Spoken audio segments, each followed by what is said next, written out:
but I think India has the upper edge when it comes to bowling with the थोड़ी लंबी बात हो जाएगी, बट कोशिश करेंगे. इनके ऑलराउंडर्स पूरे कर दिए आपने.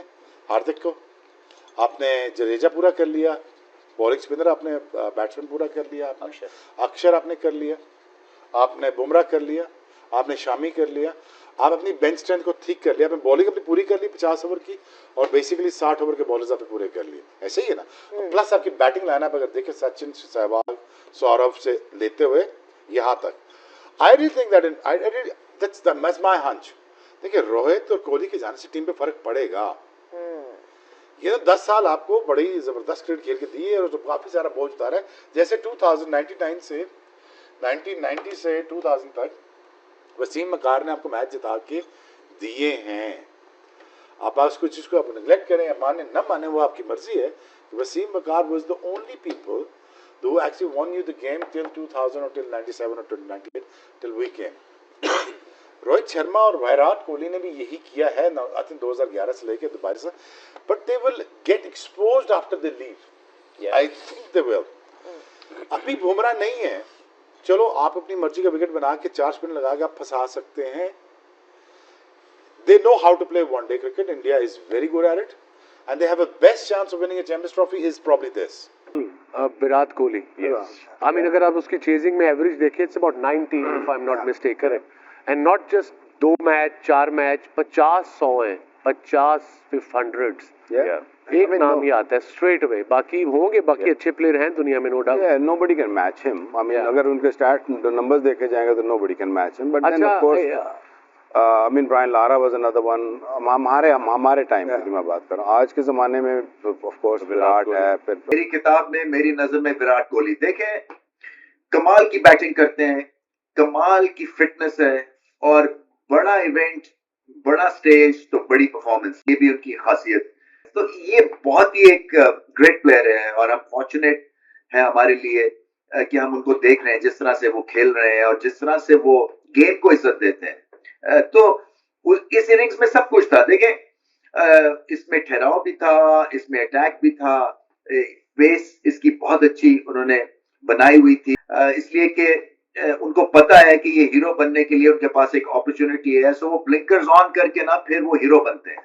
इनको फिजिकली देखे ना तो ये बिल्कुल ऐसे हैं जैसे कि बिल्कुल जैसे हाफ होता है ना एक नॉर्मल वेट से इंसान, तो अपने आप लुक आफ्टर करते हैं और डाइट के थ्रू और प्रैक्टिस के थ्रू. ये जो कहते हैं ना कि जीनियस इज 99% पर्सपिरेशन, तो ये बिल्कुल विराट कोहली है. बहुत ही आला इनिंग्स खेले, हर बॉलर को कॉन्फिडेंटली खेले, सेटल नहीं होने देते थे. तो रिदम भी था और क्लास भी थी. सवेरे देखिए अपॉर्चुनिटीज तो अवेल करनी पड़ती हैं आपको. होता है फील्डिंग के अंदर, एक तो टीमों का पता भी फील्डिंग के अंदर ही चलता है. तो जहां जो मौका मिले रन आउट का एंड देन फिर कैचेस का, खासतौर पर कैचेस का, कैचेस छोड़ना जो है ना वो तो फिर आप मतलब दूसरी इनिंग दे रहे हो एक बैट्समैन को, खासतौर जनरल बैट्समैन जो खेल रहे हैं, तो फील्डिंग का रोल हमेशा बहुत इंपॉर्टेंट रहता है. I think India definitely because वो उस विकेट के ऊपर काफी देर से खेल रहे हैं और उनको काफी उस विकेट की अवेयरनेस है. आई थिंक आपने देखा होगा तीनों मैचों को उनको उनकी टीम का कॉम्बिनेशन भी डिफरेंट था. उनको खेलना, उनका तरीका पता है उनको, क्योंकि जैसे आपने यूसुफ और वो शायद बता रहे थे कि स्विंग और सीम हो रहा था कि हमारा बांग्लादेश का मैच भी उनके साथ था.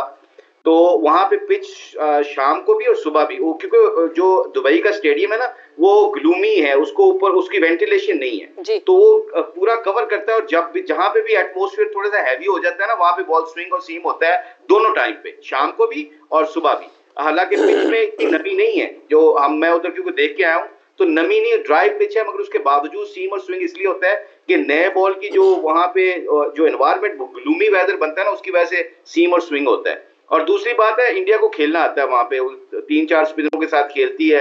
वो आपने देखा होगा कि पहले 10 ओवरों में अटैक करते हैं. पिछले मैच में आपने उठा के देख लिया, विराट कोहली को कभी आपने देखा नहीं होगा कि वो जाते ही चांस लेते हैं. उसने मिड ऑन के ऊपर से मारा, पहले वहां बचा, फिर एक ऊपर से उसने चलाने की कोशिश की, फिर बचा. आई थिंक ये 2-3 इशारे होते हैं कि वो टीम को प्लान करके खेलते हैं और प्लान करके अपनी विकेट को नहीं देखते, और जब अपनी विकेट को नहीं देखते तो उनके पास, उन टीमों के पास चांसेस ज्यादा होते हैं. तो आई थिंक उनको पहले 10 ओवरों में वो अटैक करते हैं, फिर उसके बाद जैसे उनकी पार्टनरशिप बिल्टअप होती है. जब गिल ने हमारे खिलाफ 100 किया, हालांकि वो 3 आउट कर दिए हुए थे बांग्लादेश ने, मगर उसने फिर बाद में 10 ओवरों के बाद पूरा लेके चल रहा है। ये टीम की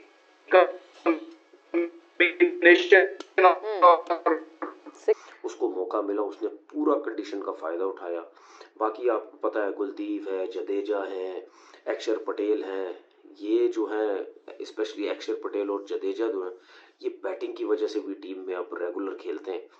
मतलब रोहित शर्मा जब रन नहीं करता या विराट कोहली भी नहीं करता तो उसके बाद है श्रेयस अय्यर कर जाता है, के राहुल कर देता है, शुभमन गिल जो है one of the best player in world cricket इस टाइम चल रहा है, रैंकिंग में पहले नंबर पे, 60 से ऊपर की उसकी एवरेज है।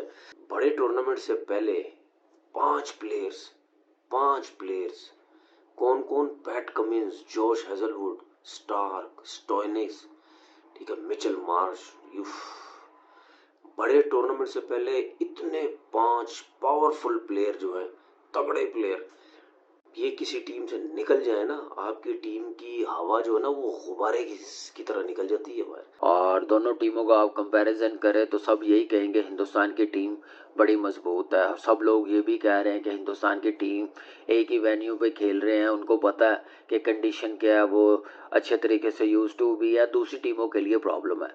लेकिन मेरा मानना ये है कि आजकल की क्रिकेट में कंडीशन अब मैटर नहीं करती, अब अप्रोच बड़ी मैटर करती है, इंटेंट बड़ा मैटर करता है।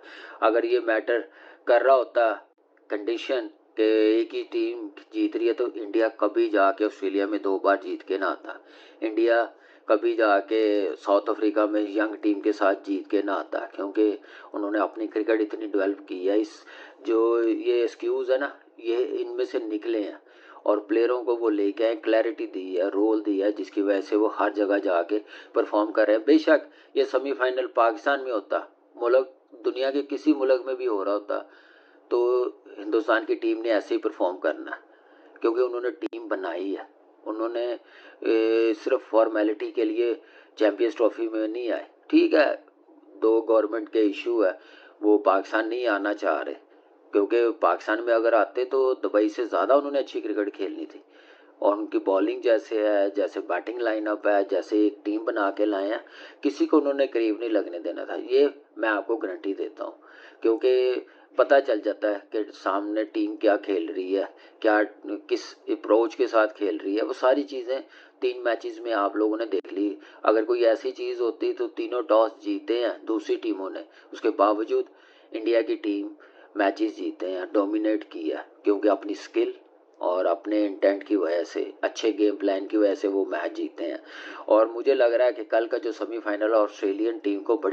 नमस्कार दोस्तों, आप सभी का स्वागत है ब्रदर्स ट्यूब रिएक्शन वीडियोस में। दोस्तों, भारत ने एक बहुत बड़ी जीत अपने नाम कर ली है, फिर से किसी सेमीफाइनल में ऑस्ट्रेलिया को पेल दिया है। और दोस्तों, फिर से किसी आईसीसी टूर्नामेंट में भारत ने फाइनल में अपनी जगह बना ली है। बहुत बहुत बधाई हो पूरी देशवासियों को।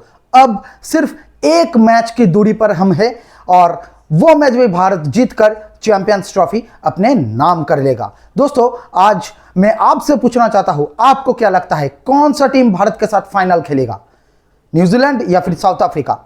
आप अपनी राय नीचे कमेंट सेक्शन में मुझे जरूर बताइएगा। दोस्तों, आज आपको इस वीडियो में बहुत सारे पाकिस्तानी रिएक्शंस देखने को मिले, इस पर आपका क्या विचार है नीचे कमेंट सेक्शन में मुझे बताना बिल्कुल भी मत भूलिए। वीडियो अगर पसंद आया है तो वीडियो को लाइक कीजिए, शेयर कीजिए और इसी प्रकार के और भी रिएक्शन वीडियोस देखने के लिए चैनल को जरूर से सब्सक्राइब कीजिए।